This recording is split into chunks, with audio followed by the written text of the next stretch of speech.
Quezon, Maynila, Mindanao, at sa buong mundo, labi na ito sa London, Negros Vlog. Nandito na po tayo, meron po tayo dito sa isang manong interview natin. Ito siya, senior citizen po ito. At ito ay hanabuhay niya, pangahoy lamang at pamulay. Amin siyang interview. Ayo! Oh, ngayon. Anong? Oh. Hindi na ka na interview, no? Pwede. Kung tanong dati ka kung ano yung tanungin kita kung ano yung pagkakitaan mo sa pang-adlaw-adlaw nimo. Mangahoy. Niya usa pa. Bunglay, mamaligyag dahon.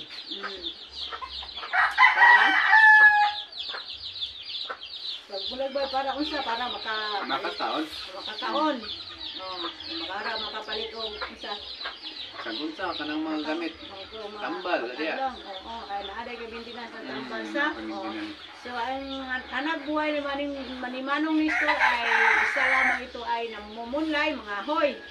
Kaya ito ay meron siyang maintenance, pero ito ay nagtatrabaho pa rin ito kung ano yung ay mayroong pwedeng pagpasok ka trabaho. Mangahoy siya, mapunlay. Kasi dahil ito sa kahirapan ng buhay dito sa Negros, kaya ito pilit pa rin siyang kumikilos para lang makakain sa pang-araw-araw. Sino man yung gustong tumulong dito kay Manong Nestor, mga sponsor, manghingi po kami ng pasalamat sa inyo, labi na nito sa London, Negros Vlog. Panamahan nito ng Magsari Torres with Andre, magpasalamat po kami sa inyo, ma'am sir, sa walang sawang sumusuporta dito sa Negros sa mga mahihirap.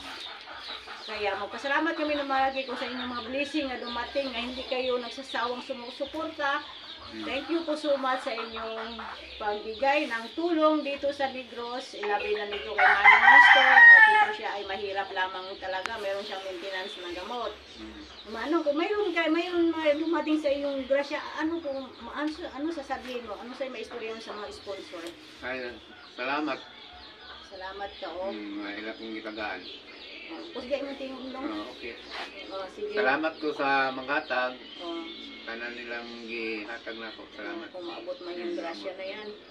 So guys, magpasalamat siya kung magdarating yung grasya na yan, malaking tuwan ito o darating yan, magpasalamat po siya na sa inyo marami. God bless all, sa London, Negros Vlog, at sa Maynila, Mindanao, maraming salamat po sa inyo. Ma'am Sally Torres Villanre, salamat po ma'am sa walang sawang sumusuporta dito sa Negros. Thank you po so much, God bless all. Bye-bye.